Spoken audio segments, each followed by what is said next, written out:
और दोस्तों फ़िलिस्तीन के समर्थन में ईरान ने युद्ध का ऐलान कर ही दिया। फ़िलिस्तीन के मासूम बच्चे और लेडीज़ों की जान जाते हुए देख ईरान का दिल दोस्तों कहीं ना कहीं फट पड़ा है। दरअसल आपको बता दें चले 57 मुस्लिम देश ओआईसी संगठन का पूरा सपोर्ट मिल गया है ईरान को। और ईरान को ये सपोर्ट इसलिए किया जा रहा है क्योंकि वो इजराइल की लगातार जो है यहाँ पर धज्जियाँ उड़ा रहा है और फ़िलिस्तीनियों की मदद कर रहा है। पूरा मैटर क्या है हम आपको समझा देते हैं। दरअसल आपको बताते चले लगातार इजराइल में मारे जा रहे मासूम फ़िलिस्तीनियों के ऊपर अत्याचार हो रहा है। इसी को लेकर ईरान ने अब खुली चेतावनी दी है कि वो दूसरे युद्ध की तैयारी में है। आपको बताते चले दोस्तों माना जा रहा है ये युद्ध सबसे बड़ा हो सकता है क्योंकि तुर्की समेत दोस्तों तमाम 57 मुस्लिम देशों ने अब ईरान का समर्थन कर दिया और कहा है कि फ़िलिस्तीनियों के हम साथ हैं और हम खुलकर सपोर्ट करते हैं। उन्होंने ये भी कहा है कि पूरे देश को फ़िलिस्तीन को समर्थन करना चाहिए क्योंकि दोस्तों फ़िलिस्तीन के मासूम लोगों की जो जानें जा रही हैं ये बहुत गलत है। हमारी भारत सरकार दोस्तों हमेशा से ही फ़िलिस्तीन के साथ रही है, उनकी तकलीफ़ उनके दर्द को समझती रही है। लेकिन अब एक नया मैटर खुलकर सामने आया है। वो मैटर क्या है दोस्तों, ये सब देख रहे हैं कि फ़िलहाल इस वक्त क्या हो रहा है। आप भी अच्छे से जानते हैं कि फ़िलहाल फ़िलिस्तीन के लोग दोस्तों क्या करने की कोशिश कर रहे हैं इजराइल के। हमने देखा कि कैसे मासूम फ़िलिस्तीनियों और महिलाओं की जान गई वहाँ पर सबसे ज़्यादा लगभग अब दोस्तों 1300 बच्चे हो चुके हैं और 3000 से ऊपर महिलाओं की जान जा चुकी है।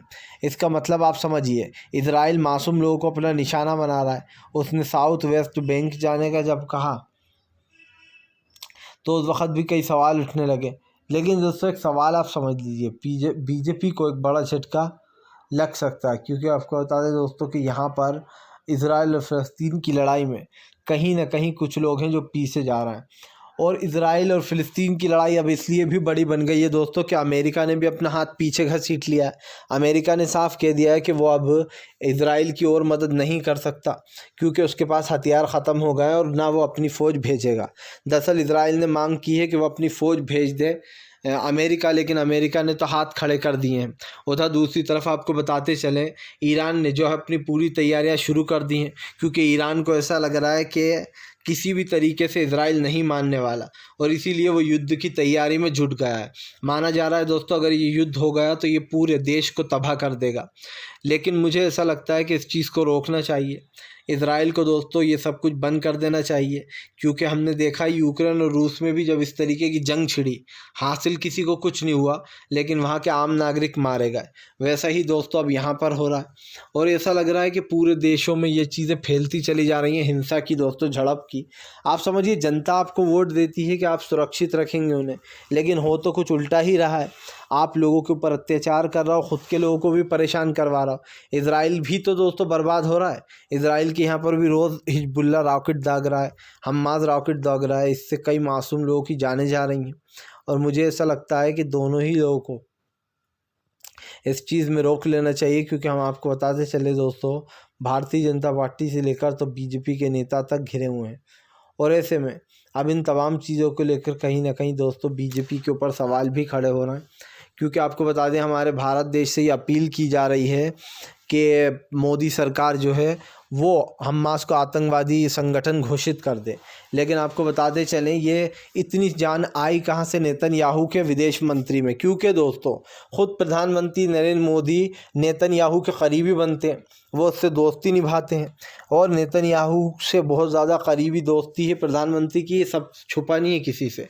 हमने देखा कैसे जब पेगासस स्पाईवेयर का लोगों के ऊपर जासूसी के लिए यूज़ किया गया, वो सॉफ्टवेयर कहाँ का था, वो सॉफ्टवेयर इजराइल का था। इसीलिए प्रधानमंत्री और नेतन्याहू के बीच में अच्छी खासी दोस्ती है।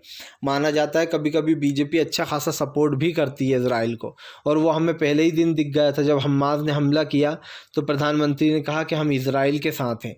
लेकिन प्रधानमंत्री ने ये नहीं देखा कि जो मासूम फ़िलिस्तीनियों को मारा जा रहा है उनकी क्या दिक्कत, उनका क्या कसूर था दोस्तों। हालांकि बाद में भारत सरकार ने फ़िलिस्तीन की मदद ज़रूर की, लेकिन मैं यही कह रहा हूँ दोस्तों कि इजराइल को अब अपने किए पर भी रोना आ रहा होगा। भले ही वो लोगों को दिखा नहीं रहा है लेकिन उसे पता है कि इजराइल का कितना नुकसान हो रहा है। वहाँ पर सारे बिज़नेस ठप हो गए हैं, इजराइल से अब कोई बिज़नेस नहीं किया जाएगा। तमाम मुस्लिम देश बोल चुके हैं।